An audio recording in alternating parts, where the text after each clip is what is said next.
எல்லாருக்கும் வணக்கங்க. இன்றைக்கி எங்கள் தோட்டத்தில் பீட்ரூட் அறுவடை தாங்க செஞ்சுருந்தோம். காலையில் நேரமே பீட்ரூட் அறுவடையை ஸ்டார்ட் பண்ணியாச்சு. இந்த மாதிரி தான் கிழங்குகளை அரித்து நம்ம ஒரு குமியாக எடுத்து வச்சிடணும்.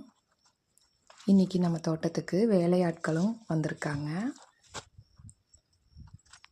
இந்த பீட்ரூட் வரதுக்கு 3 மாதம் அளவு நம்மளுக்கு தேவைப்படுங்க. இதுக்கு கரெக்டான உரம் போட்டு மருந்தடித்து இந்த கிழங்க கொண்டு வரதுக்குள்ளே போதும்னு ஆயிடுச்சுங்க. அதுவும் இந்த மாதிரி சொத்தை இல்லாமல் நல்லா ஃப்ரெஷ்ஷாக கொண்டு வரது ரொம்பவே கஷ்டம். மழை வெயில்னு பார்க்காம இந்த கிழங்க நம்ம கொண்டு வந்திருக்கோம்.